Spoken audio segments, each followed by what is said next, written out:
¿Cuál es el raye con los narcisistas?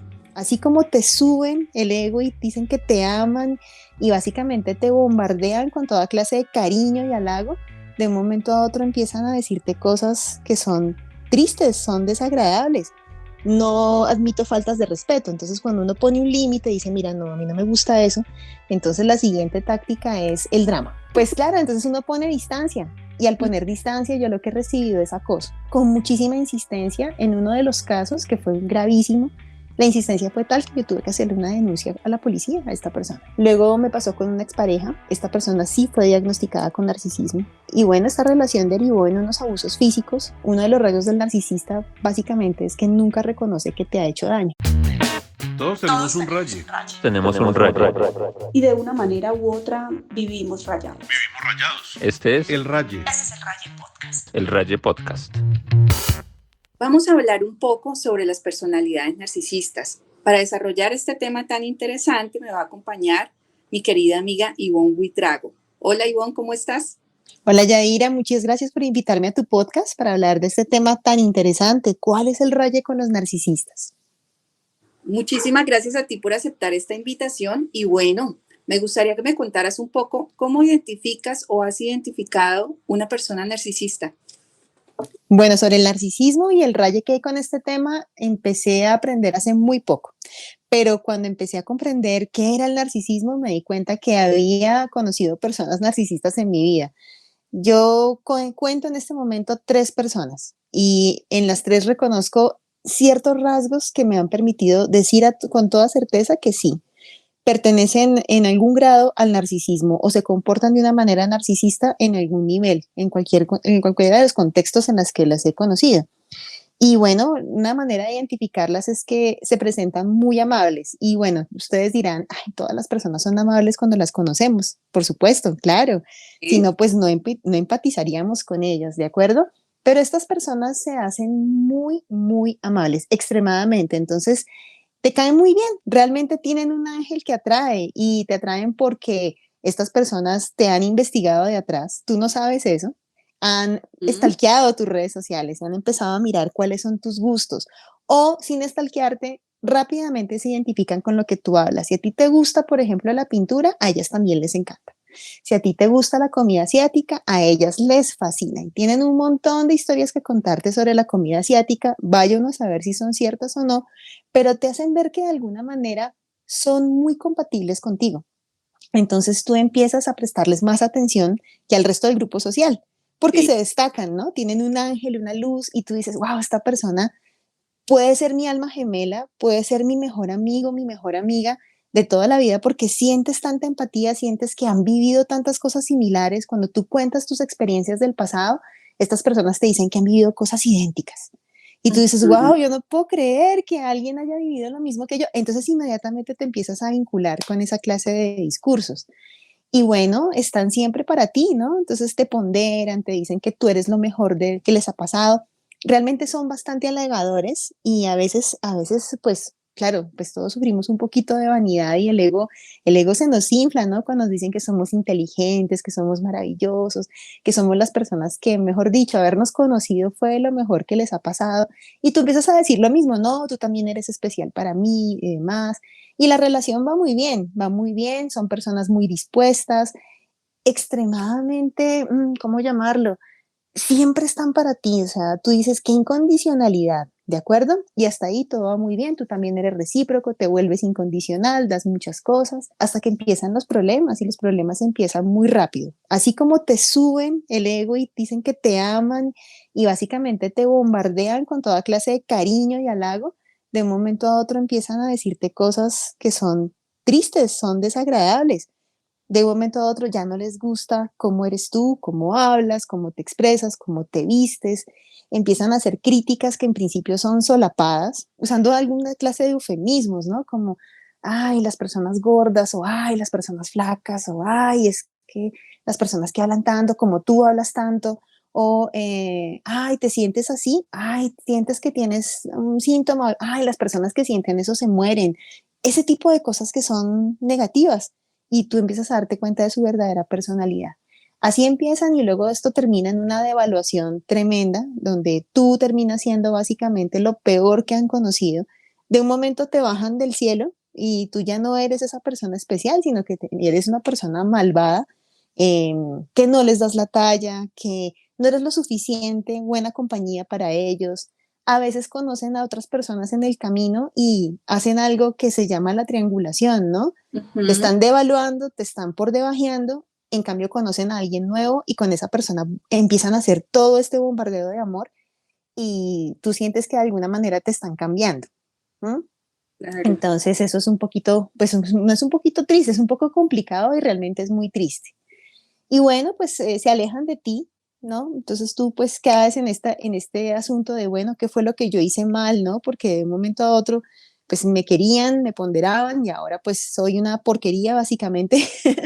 O todo el tiempo me dicen cosas solapadas para criticarme. Son críticas con eufemismos, a veces no son muy directas, un poquito pasivo-agresivos de alguna manera. Y bueno, esto lo he notado en varias personas, pero en mi caso particular, lo que yo más he notado con esas tres personas que me pasaba era que, bueno, yo no suelo ser muy complaciente con el hecho de que me traten mal, es decir, yo no admito faltas de respeto, entonces cuando uno pone un límite, dice, mira, no, a mí no me gusta eso, entonces la siguiente táctica es el drama.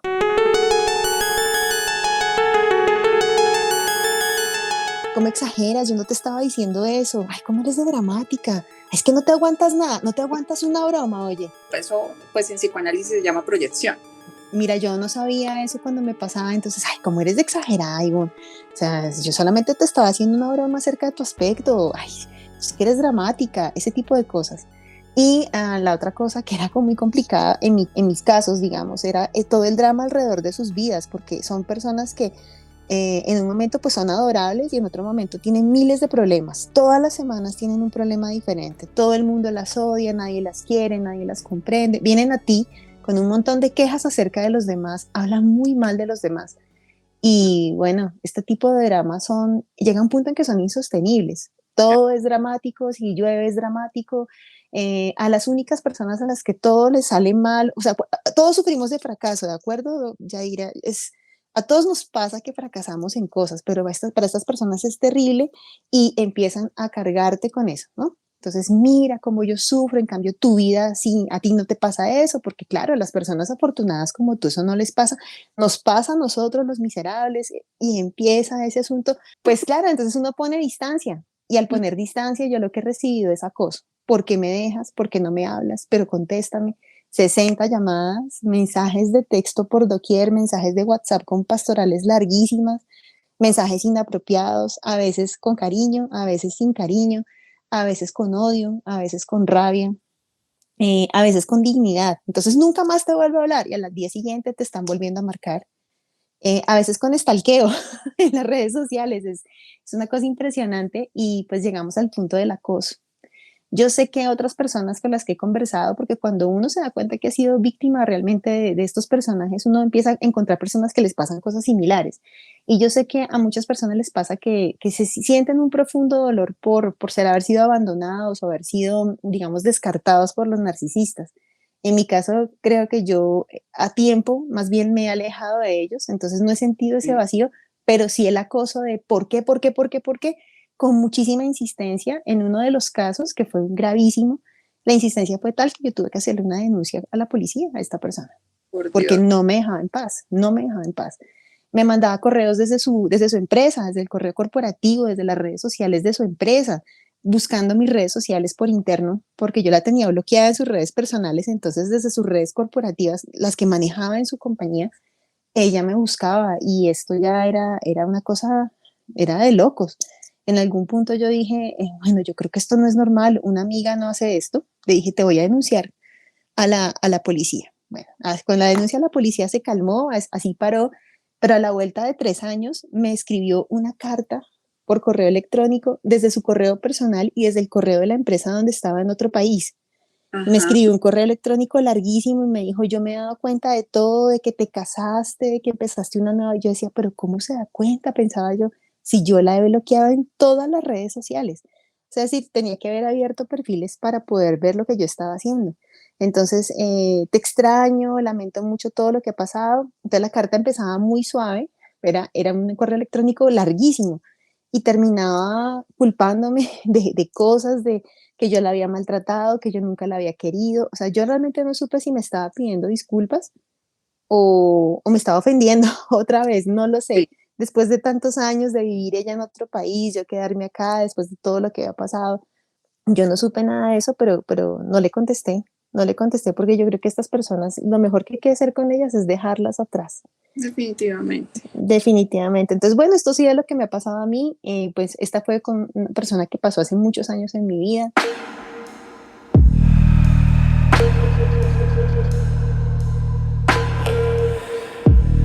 Luego me pasó con una expareja. Esta persona sí fue diagnosticada con narcisismo. Y bueno, esta relación derivó en unos abusos físicos. Y uno de los rasgos del narcisista básicamente es que nunca reconoce que te ha hecho daño. O sea, puede reconocer que te ha golpeado, puede reconocer que te ha hecho daño físico, digamos, hay golpes y hay otros tipos de daño físico. En mi caso yo sufrí varios, golpes, patadas, ahorcamiento, en un episodio muy triste, muy lamentable de mi vida de abuso. Y esta persona reconocía que sí me había golpeado y me había tratado de ahorcar, pero no sentía dolor, es decir, no reconocía que a mí eso me podía doler. Era como uno le preguntaba, ¿y tú qué piensas, qué sientes respecto a esto, no? Ajá. Pues nada, es decir, no, pues sí, supongo que te debió doler, era la respuesta, pero no había nada de discúlpame, te pudo haber dolido, tal vez te pudo haber ahorcado, no lo sé. Pudo haber dolido, pero no creo que haya sido para tanto. En cambio tú te quieres divorciar de mí, me quieres dejar, es siempre la culpa, o sea, como si yo tuviera la culpa.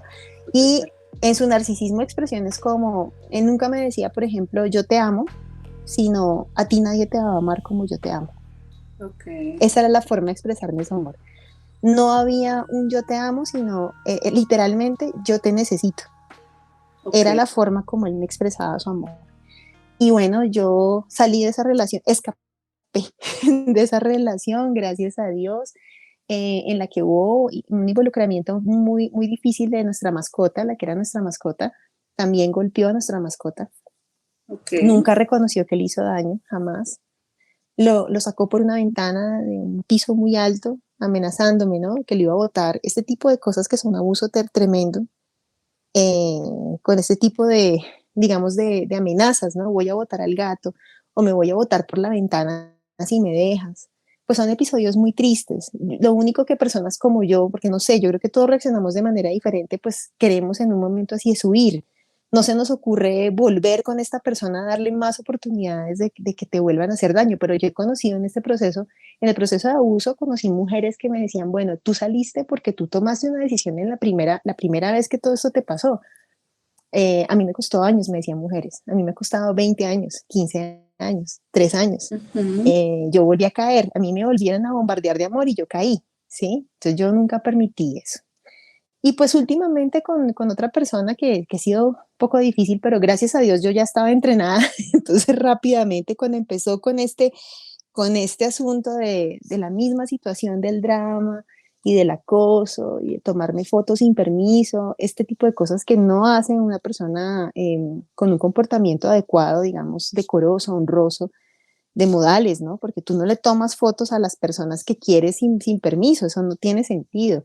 Y con una cantidad de dramas todo el tiempo, pues yo decidí alejarme a tiempo y creo que estuvo muy bien porque sí me he dado cuenta que tiene este tipo de conductas muy similares, tipo de conducta dramática, donde todo gira en torno de sus problemas y uno tiene que girar en torno de sus problemas, pero también una relación de cosificación, ¿no? Donde le sirves mientras que puede colincharse de ti para ciertas cosas, pero te devalúa igual, tiene ofensas con eufemismos, indirectas y ese tipo de cosas.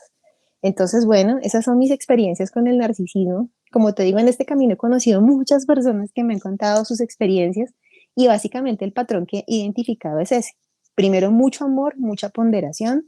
Enseguida, seducción. Entonces tú te atraes y tú dices, ay, es mi alma gemela. Ay, es mi mejor amigo, es mi mejor amiga. ¿Cómo me quiere? ¿Cómo me considera? Y luego es este tema de la devaluación, la crítica, la culpa injustificada, el drama excesivo, todo es negativo, todo es malo. Si tú haces por ellos es malo y si no haces es peor. Y el descarte, te descartan, te sueltan y luego vuelven y te cogen. Es como si jugaran al yoyo contigo. Entonces, te aman y te odian, te aman y te odian. En una cantidad de mentiras y cosas que no, pues que no tienen sentido. Y bueno, es eso básicamente. Yo hablo mucho, perdón. Ok, gracias, Ivonne. Además que, bueno, hay varias cosas aquí para pensar, ¿no? Y es como de repente, a partir de tus vivencias, has podido experimentar el narcisismo desde sus diferentes caras, desde la relación de pareja, con esa seducción, con esa necesidad de posesión del otro, posiblemente con esa dificultad para reconocer la culpa de la persona narcisista y de alguna manera también esa necesidad de poder obtener de ti eso justamente que refuerce su narcisismo. Recordemos que el narcisismo propiamente dicho, pues es esta conducta de autoenamoramiento, por decirlo de alguna forma. Si lo vemos desde la literatura psicoanalítica, podemos entender el narcisismo como este componente de la personalidad necesario para poder obtener seguridad, obtener de alguna manera lo que llamamos comercialmente como autoestima, pero que en su versión patológica se convierte en esta forma de autoestima que totaliza a los demás y en donde la persona tiene muchas dificultades para poder creer a alguien diferente a sí mismo. ¿Sí? Esa es como su versión patológica. Entonces, cuando hablamos de un narcisista patológico, pues es esta persona que quiere haciendo daño, pero porque le cuesta mucho trabajo poder querer más allá de sí mismo, ¿sí? Entonces, tu necesidad de afecto es lo que tú me aportas, lo que tú me das, cómo yo me veo al lado tuyo, cómo yo siento que te tengo y de esa manera es que te quiero, ¿sí? Pero si tú no quieres estar conmigo, entonces tú me haces daño porque yo soy lo mejor, yo soy el único que te puede hacer feliz, yo soy el único que te puede dar lo que tú necesitas para poder estar bien. Una de las preguntas que no solamente yo me hago, sino como te digo, Yadira, me han hecho muchas personas con las que he conocido por este camino, es el por qué. Y el por qué no es una pregunta dirigida, oh Señor, ¿por qué a mí? O ¿por qué universo eso me pasa a mí? Sino a por qué estas personas se fijan en uno. Y créeme, no solamente estas personas que me lo han preguntado, sino yo misma me la he hecho. Yo no tengo plata, yo no tengo influencia, no tengo belleza, o sea, que yo considere que digan, no, pues es que no tengo estatus, o sea, algo que estas personas puedan desear como para verse pegado en nuestras vidas, son vidas normales, son vidas sencillas. Este es El Raye. el Raye Podcast. Las personalidades narcisistas destructivas, patológicas, pues se vinculan mucho más fácil con las personas que tienen la capacidad de confiar en los demás, que no tienen los guantes puestos todo el tiempo. Posiblemente también cuando se detectan rápidamente ciertas carencias a nivel de afectividad, de pronto círculos cerrados, círculos sociales cerrados, perdón, círculos afectivos como muy cerrados. Esto puede ser también como una posibilidad de tratar de entrar allí, ¿no? Digamos, hipotéticamente, Ivonne se reserva sus afectos, pues una persona cálida y confiada, o de pronto todo el mundo quiere ser amigo de Ivonne, y Ivonne no quiere ser amiga de mucha gente. Entonces, pues Ivonne es la persona que yo puedo esforzarme por seducir, por brindarle lo que los demás no le pueden brindar, por tener de alguna manera como mi grupo preferencial de afecto y que se convierte en una lamentablemente, va a sonar feo, pero como en una herramienta para poder decir, ok, yo soy la amiga de Ivonne, yo soy el novio de Ivonne, yo soy el esposo de Ivonne, porque Ivonne se reserva sus afectos, Ivonne es linda, es inteligente, es exitosa y es la persona que me permite, literal, reforzar mi narcisismo.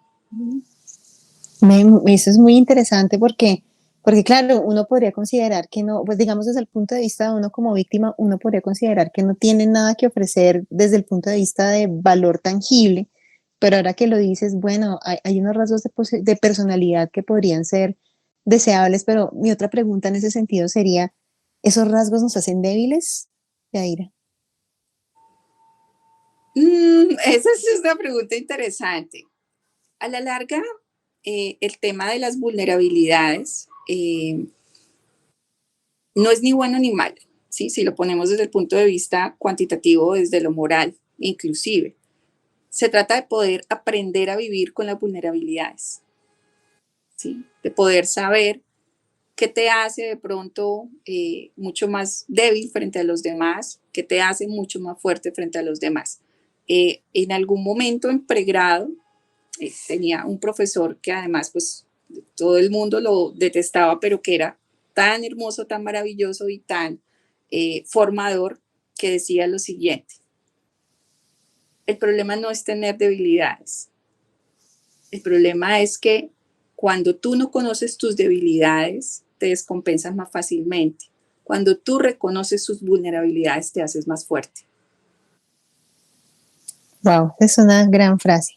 Puede ser que uno no conozca sus vulnerabilidades hasta que se enfrenta con este tipo de personalidades que definitivamente son más fuertes y logran descompensar la vida emocional, afectiva, la racionalidad, porque otra cosa que hacen estas personas es que inventan muchas mentiras y tú se las crees y sostienen sus mentiras durante mucho tiempo y un día te das cuenta que todo el piso sobre el que habías construido o creías que era la personalidad del otro, pues es un piso imaginario, eh, capaces de confundirte con muchas cosas, hablarte mal de las personas para alejarte de ellas, inventar mentiras acerca de sus estados de salud. A mí me pasó eso con dos de esas personas, eh, tener que ver cómo supuestamente estaban muy enfermos y la realidad era que no.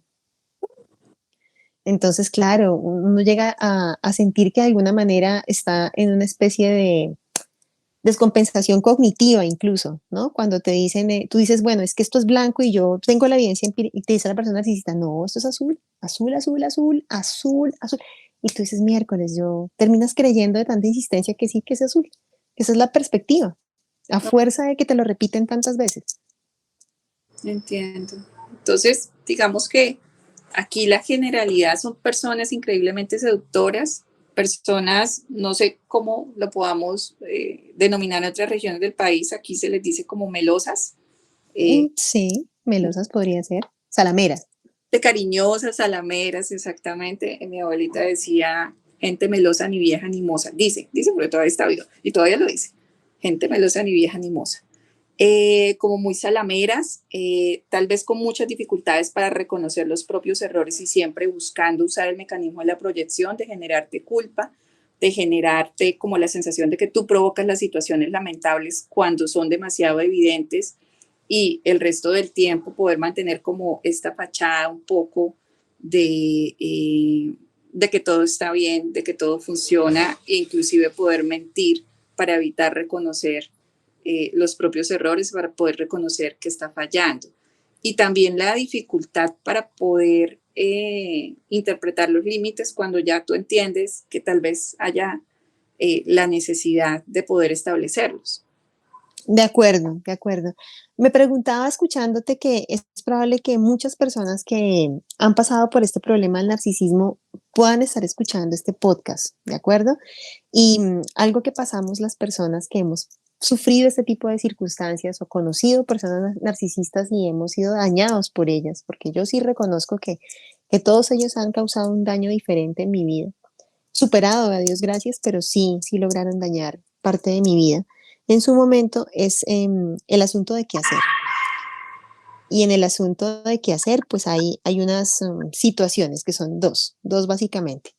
Unas personas que atraviesan por este camino piensan que lo mejor es enfrentar a los narcisistas y otras personas pensamos que lo mejor es ignorarlos, separarlos de nuestras vidas y optamos por ese camino.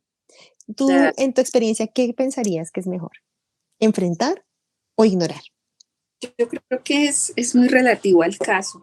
Si me preguntas personalmente, no profesionalmente, yo prefiero enfrentar una sola vez y hacer una retirada. ¿Por qué lo prefiero de esa manera? Porque creo que al ignorar, el narcisista pierde el control por completo y empieza a hacer cosas buenas o malas, digamos, dentro del límite de lo moral, dentro de la concepción moral, para no ser olvidado. Si te fijas un poco, la característica de todo lo que narras es que hay cosas que no puedes olvidar. Uh-huh. Y el narcisista prefiere ser recordado, así sea con odio, que olvidado.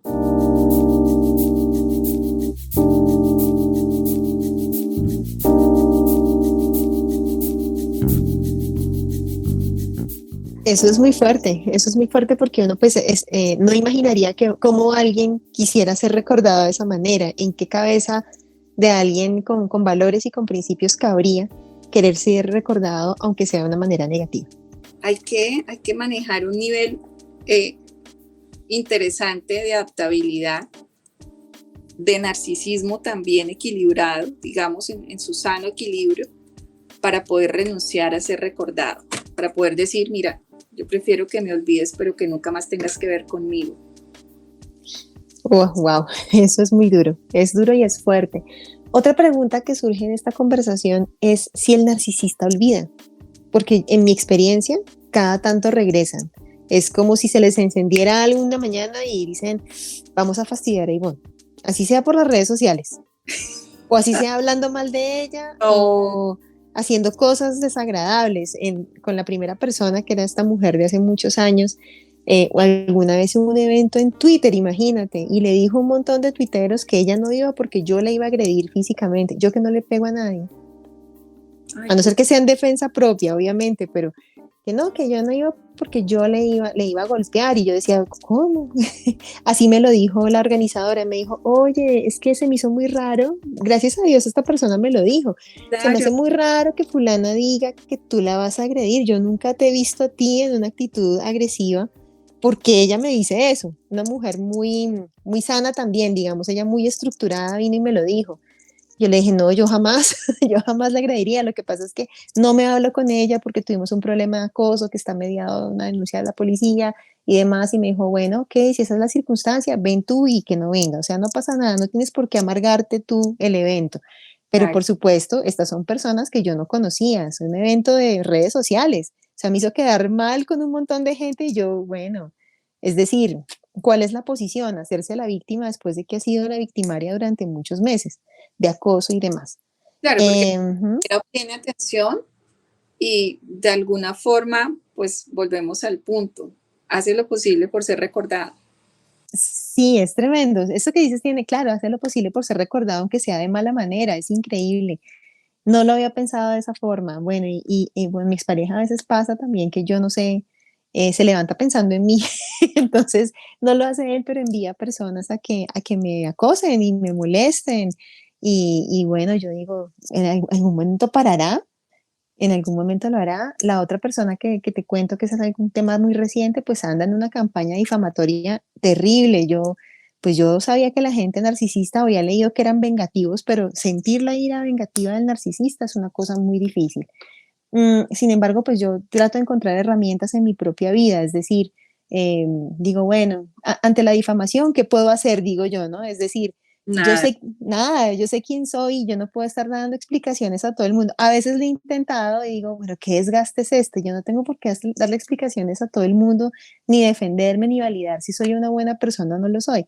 El que quiera creer, creerá, y el que me conozca, pues si le parezca que lo que conoce de mí le parece transparente, pues lo creerá. Yo no tengo más que añadir a eso. Pero sí he visto que son vengativos, entonces veo que de alguna manera no olvidan.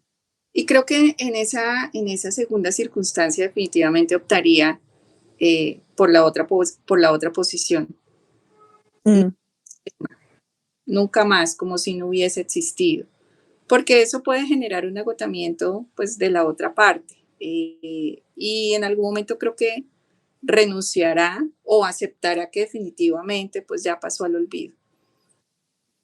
Pues bueno, yo en mi caso espero que en algún momento se olviden de mí, porque qué cosa tan horrible. Y también, bueno, para las personas que han pasado por esto, que están pasando por esto, me gustaría decirles que yo he podido sobrevivir a 3. Espero que estas personas que escuchan este podcast entiendan que en algún momento también se puede tomar la decisión de superar y sobrevivir a esta clase de personalidades. Por supuesto que yo entiendo que cuando el narcisista está en el círculo más íntimo y la persona codepende económicamente del narcisista o codepende en una línea jerárquica, como que tengas un narcisista jefe o como que tengas un padre narcisista o tú definitivamente estés dependiendo económicamente, es la parte más complicada de un esposo o una esposa narcisista, una pareja narcisista, pues es mucho más difícil superar, dar la vuelta, porque pues tú no tienes herramientas, ¿no? Para poder asumir una vida independiente. Quizá para mí la gran ventaja es que aunque yo estaba casada la segunda relación, la que digo que fue con mi expareja, pues yo tenía herramientas económicas para salir de ahí. Y creo que fue lo mejor porque si no hubiera salido de allí, pues evidentemente haría parte de las estadísticas de esposas golpeadas en Colombia, por supuesto. Pero creo que muchas personas no lo tienen, no tienen esas herramientas. Entonces me gustaría saber qué consejo tienes para ellas, porque hay personas que definitivamente están metidas en ese hoyo de desolación. Los narcisistas logran desolarte, arrancarte de tu alma la alegría Y es muy... y quisiera saber qué piensas. Ay, gracias. Sí, y pues es muy usual que se diseñe como toda la estrategia para poder encajar en ese modelo, ¿no? En ese modelo de dependencia y en ese modelo de vulnerabilidad. Es muy usual, por ejemplo, en los hogares que uno de los dos sienta que no puede tener vida sin la otra persona, que solo a través de la otra persona puede continuar, puede existir, o que hay razones, o que hay hijos, o que hay deudas, o que hay situaciones de base pues que no se van a poder superar, que no se va a poder continuar la vida sin la otra persona. Pero también es muy usual que frente a estas personalidades un poco tan totalitaristas, se diseñe un plan de seducción de ir y venir. Yo cometo el error, entonces hago algo y la persona que de alguna manera es vulnerada se queda con la sensación de que está logrando un cambio, de que está logrando algo del otro, ¿sí? De que está logrando poder modificar, transformar a través de su amor, de su paciencia, de su tolerancia, algo en la otra persona. Ese es como el reforzador si lo vemos desde el punto de vista, si lo abordamos desde el punto de vista conductual. El reforzador de esa conducta de victimización es un, ay, estoy logrando, solamente yo puedo hacer esas cosas por mi pareja, llámese hombre, llámese mujer, porque también puede pasar, desde la perspectiva de género todo es posible, poder transformar, ¿sí? Entonces, de repente la persona te muestra que está siendo diferente, te pide perdón, te pide disculpas, fabrica como todo el escenario para hacerte sentir que hubo un cambio y luego ante una situación nuevamente que pone a prueba su control, su capacidad de regular sus emociones, que generalmente en los narcisistas es muy, pero muy baja o nula, vuelve y empieza nuevamente toda esta dinámica de ambivalencias afectivas. No digamos que siempre se trata de maltrato físico o verbal directamente, pero sí ese juego con las emociones de ir y venir, como de apretar y aflojar, por decirlo coloquialmente, pues es lo que hace que la persona se mantenga allí con una esperanza de que algo va a cambiar o de que algo está cambiando, ¿sí? Si lo vemos de repente desde la perspectiva de las relaciones sociales, de estos amigos, de estos familiares que de pronto calan tan hondo en la vida de uno y que se convierten también en relaciones conflictivas, pues habría que pensar que este narcisismo puede estar descompensado en las personalidades, por ejemplo, que han sufrido relaciones de muchas dependencias, que tienen un historial, por ejemplo, depresivo. El depresivo en sí mismo tiene un narcisismo descompensado y busca que a través de los demás esto se compense, ¿no? Si tú miras las personalidades depresivas, son muy dadas a que todo tiene que ver con ellos, ¿sí? Entonces, la vida no le funciona a mucha gente, la vida tiene frustraciones para mucha gente, pero una personalidad depresiva con frecuencia dice es que ¿por qué a mí? ¿Por qué me pasa esto? ¿Por qué no me quieres? Si yo esto, si yo lo otro, si yo soy así, si yo soy así. Este es un narcisismo que está buscando ser reforzado. Entonces, como no es posible que el mundo gire alrededor de esta persona, pues esto hace que la persona vuelva a entrar en un episodio depresivo, porque es lógico que no todo tiene que ver con esta persona, es lógico que los demás tienen otros intereses, es lógico que los demás toman decisiones sin necesidad de que sea el centro de atención, y entonces allí empezamos a girar, digamos, en torno al mismo punto. Buscamos relaciones lo suficientemente estrechas, lo suficientemente codependientes para poder realzar ese narcisismo que está de base muy, pero muy fracturada. Eso es muy interesante porque fíjate, estás hablando en términos que son de tu profesión, que son la psicología, y que solamente cuando uno los vive dice, ah, este término es esto que viví, es esto que escuché. Y me parece, ese creo que es el valor más importante de podcast acerca de la salud mental. Fíjate, yo, por ejemplo, no, mi carrera de base no es la psicología, es una prima de la psicología que es la comunicación. Yo tengo un pregrado en ciencias de la comunicación. Y aunque nosotros abarcamos los temas que tienen que ver con la verbalización, la semiótica, la lingüística, que van acompañadas con el comportamiento humano, pues el campo mental no es nuestro fuerte. Nosotros no vemos en ciencias de la comunicación ninguna clase de teoría que tenga que ver con la psicología, o si vemos cosas que tengan que ver con las neurociencias, están básicamente encaminadas hacia el mercadeo, que es una de las ciencias que nosotros también arropamos dentro de la comunicación social y el periodismo. Pero qué importante es para las personas empezar a conocer los términos y empezar a identificar qué término psicológico de salud mental se relaciona con conductas que las hayamos vivido y nos prevengan también de vivir otras situaciones.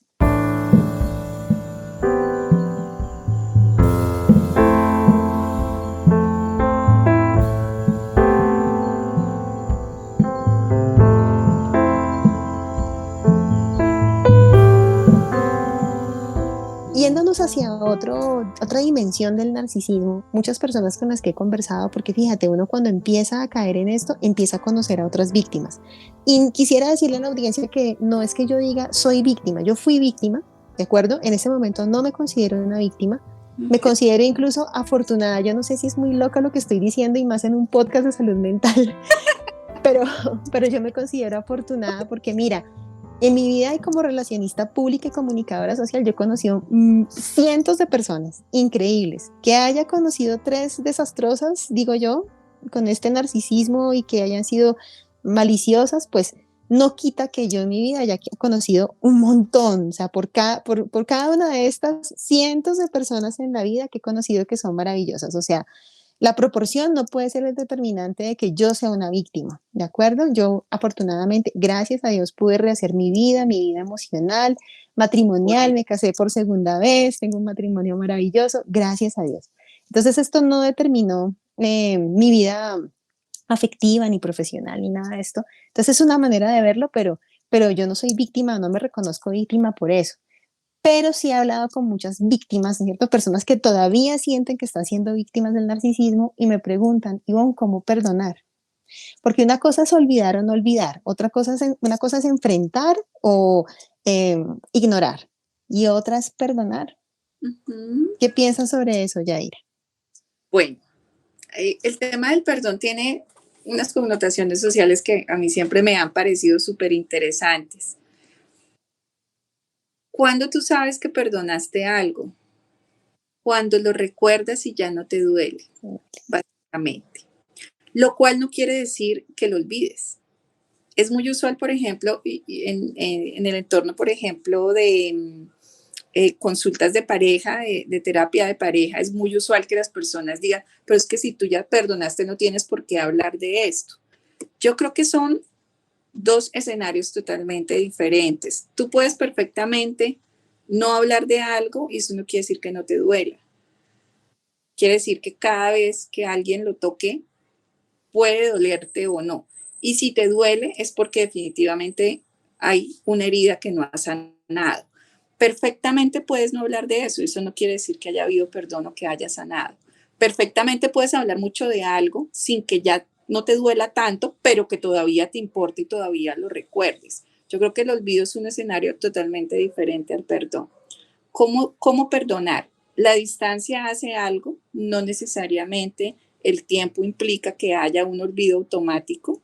El tiempo a veces hace que llevemos maletas, a veces no.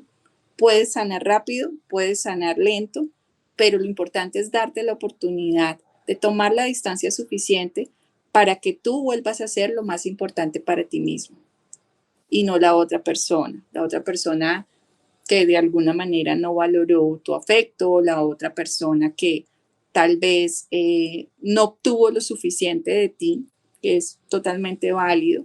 Las relaciones interpersonales son algo que se eligen y tú eliges cómo decides configurar tu parte de la responsabilidad de la relación, porque todas las interacciones son un 50-50. Yo tengo una responsabilidad, tú tienes una responsabilidad, tú decides qué límites poner, tú decides qué límites romper, pero la otra persona también tiene sus propios límites o para poner o para romper. Y aunque no podemos controlar lo que el otro sienta, ni cómo el otro sea, ni podemos transformarlo, sí tenemos la posibilidad de poder generar una influencia sobre esas relaciones y sobre esas interacciones.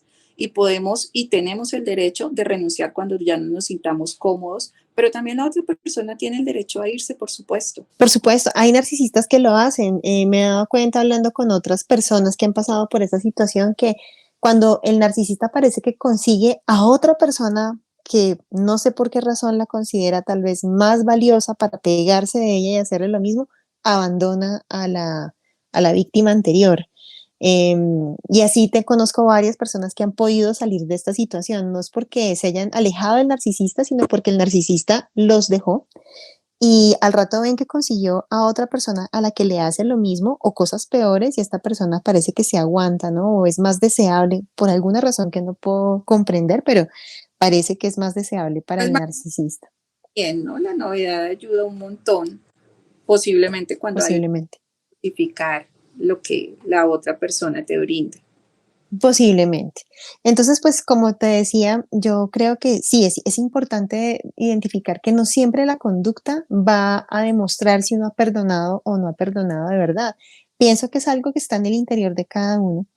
En mi caso particular, me ha servido mucho acercarme a la filosofía hebrea que está llena de razones existenciales, ¿de acuerdo? Y una de las cosas que he encontrado en la filosofía hebrea del Antiguo Testamento es que hay dos cuestiones, una es el perdón y la otra es la restitución. Sí. Que todos estamos llamados a perdonar, todos, ¿sí? Pero no todos estamos llamados a restituir. Entonces sí pienso y estoy muy de acuerdo contigo que es cuando tú puedes hablar de algo y ya no te duele, es un buen síntoma de que has perdonado, pero no necesariamente, y esto es para las personas que escuchan este podcast y dicen, yo debería perdonar y restituir, es decir, debo perdonar a la persona narcisista que me hizo daño y debo regresar con esa persona. No. Yo diría que no. Entiendo. Yo diría que restituir es una cosa completamente diferente.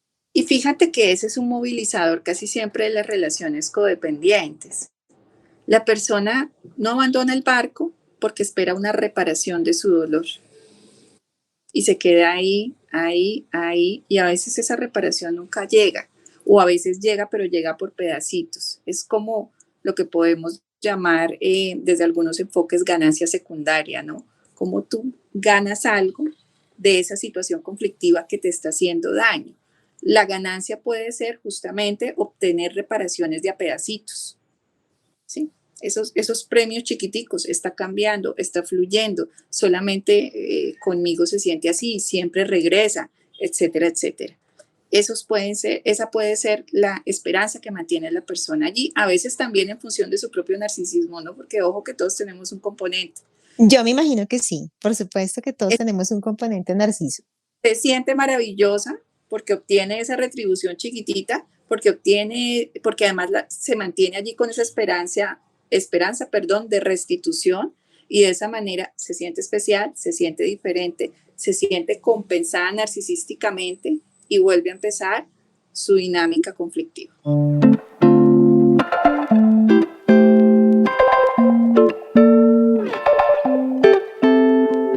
Tuve una compañera de trabajo, pero la recuerdo con mucho cariño. Olga Lucía, si escuchas este podcast, pues te recuerdo con mucho cariño. Y una de las frases que ella tiene que me parecían increíbles, ¿de dónde flores si no hay jardín? Cuando yo atravesaba los peores momentos con estos narcisistas, me acordaba de ella y decía, yo no puedo esperar una retribución, ni puedo esperar una restauración porque son jardines sin flores, o sea, son jardines áridos. No hay manera de que yo pueda querer algo de bondad de una persona que no tiene bondad para dar, una persona que está seca y que pretende secarte, porque lo que hacen es drenar toda tu alegría, toda tu vitalidad, copian tu manera de pensar. Mira, yo sorprendí a estas personas copiando mis dichos, copiando mi estilo de vestirme. Yo decía, Dios mío, ¿a dónde vamos a llegar? Entonces, no creo que están secas. Ese es mi concepto. No sé si está errado o no, pero yo veo que no hay nada de ellas para dar. Por lo tanto, yo no espero nada, entonces no me quedo ahí. Yo sigo avanzando con mi vida porque no puedo esperar flores de donde no hay tierra saludable con abono para poder dar nada de eso. De alguien tal vez Mm. ni siquiera tiene la posibilidad de poder querer sanamente. Exacto. Por supuesto, otras personas dicen, no, pero uno debe luchar. Me dicen algunas personas que han pasado por la situación y que creen que todas son víctimas del narcisismo, dicen, no, pero uno debe luchar, uno los debe rescatar, uno los debe ayudar porque el narcisismo es una enfermedad. Y yo digo, no, creo que las personas que pueden ayudar a un narcisista son los profesionales en salud mental. No uno que ha sido su pareja, no uno que ha sido su amigo, su amiga, que ha sido su familiar. Creo que esa no es la posición. La posición es pedir, ¿no? Si uno es creyente, pedir, o si no es creyente, al menos desear que estas personas puedan encontrar ayuda profesional, porque realmente a través de el amor todo lo puede, dicen, ¿cierto? Pero empíricamente nosotros sabemos que el amor no todo lo puede. Es decir, esto es una cosa de la fantasía romántica. El amor, claro, yo no voy a negar que puede grandes cosas, pero yo no he visto a la primera persona que tenga un problema de salud mental que se haya sanado con amor. Entonces, desde el punto de vista empírico, que puede sonar muy duro, pues creo que no somos quienes nos relacionamos con ellos los llamados a ayudarles a salir de ese inconveniente o ese problema que tienen. Sí, de acuerdo totalmente contigo. Además que una herida narcisista, un narcisismo patológico, un narcisismo descompensado, como se le quiera llamar, o en cualquiera de sus formas y de sus expresiones, pues tiene mucho más a fondo, ¿no? Mucho más de las relaciones primarias, mucho más de pronto de estas relaciones objetales con los padres, con los cuidadores, con la ausencia de límites o con el exceso de frustraciones. Que ya en la vida adulta es muy complicado reparar porque finalmente la persona que tú eliges para tu vida o los amigos que tú eliges para tu vida son invitados, ¿sí? Y no pueden asignárseles la responsabilidad de reparar toda una historia de vida que no funcionó, que fue dolorosa o que fue excesivamente de grandiosidad y de permisividad, como es el caso de los narcisistas patológicos, ¿no? Que han tenido más dificultades para poder funcionar con límites, con normas, cuyo ego pues siempre fue más fuerte que todo. Y esto ocurre desde los primeros días de vida, no se puede cambiar de la noche a la mañana. Dicen, ¿no? Que además se nace con el narcisismo. He leído algunas cosas acerca de que la genética influye de alguna manera. Hay otras posturas que dicen que no. Son posturas más conductuales en las que se dice que la persona narcisista se construye dependiendo del ambiente en el que haya vivido. A ciencia cierta yo no sé cuál será el camino, ¿no? Si el camino será biológico a través de la genética o el camino será conductual. Pero yo creería que lo más importante es ser agradecidos. No, por eso te digo, es que no sé si es muy loco lo que estoy diciendo, pero yo a este punto agradezco. Agradezco porque si no, nunca hubiera entendido qué es el narcisismo.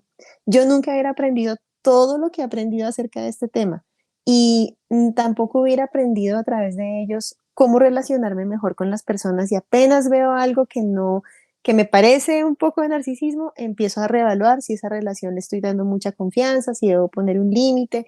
Y así es como he logrado también rehacer mi vida social, afectiva y demás, y no quedar, por ejemplo, en asuntos como, ay, es que me fue muy mal con ese matrimonio, entonces ya no creo en el amor. No, yo no, yo siempre creí en el matrimonio, por eso me volví a casar, ¿de acuerdo? Me fue mal con la persona que yo escogí mal. Y también tiene que pasar uno por ese proceso de perdón. Escogí mal a esa amiga del pasado que fue narcisista. Escogí mal a esa pareja que tuve. Escogí mal a esta persona que conocí recientemente y que ya puse una distancia saludable. Pero pues también hay que perdonarse uno mismo y seguir adelante, creo yo. Y poder entender que no todo es tu responsabilidad, que en una relación, cualquiera que sea, amistad, noviazgo, matrimonio, pues no siempre se trata de qué ves tú para seleccionar o para escoger a esa persona e invitarla a tu vida. También se trata de que la otra persona hace un trabajo para poder entrar en tu vida y que sus errores no necesariamente son tu responsabilidad. Sí, es muy sanador, ¿sabes lo que dices? Porque también, como te cuento, conozco mucha gente en esta situación y no logran llegar a ese nivel de estar un poco sobre la situación y decir, bueno, hay que poner las cosas con sensatez sobre la mesa, ¿no? Porque todo es un 50-50, como tú mencionas. Y bueno, Yaira, ¿hay cura para el narcisista? Yo creo que las situaciones de frustración, las situaciones de dolor, la estructuración de límites permiten que la persona se reevalúe y pueda aprender. No digamos que hay una cura como tal para un narcisista patológico, para un narcisista, digamos, con una sensación de grandiosidad y con un ego así como que no cabe en un solo puesto en un bus, pero, pero creo que todas las personas tenemos la oportunidad de aprender, ¿sí? Lo único que definitivamente no se cura a nivel de salud mental es la psicopatía, ¿sí? Que es justamente un narcisismo patológico con otros componentes delincuenciales, con otras formas ya mucho más, como mucho más complicadas para poder vincularse con el dolor, para poder pensar. Pero si de repente hay un narcisista que tiene todavía una capacidad de vincularse, que le importan sus afectos, que le importan los demás, pues es manejable y definitivamente las situaciones de dolor, los límites, las transformaciones de la vida que no puede controlar, definitivamente ya forman y permiten que se aprenda. Si va a ser de la manera que nosotros lo queremos o lo necesitamos, definitivamente no lo sabemos y ojalá que no lo comprobemos.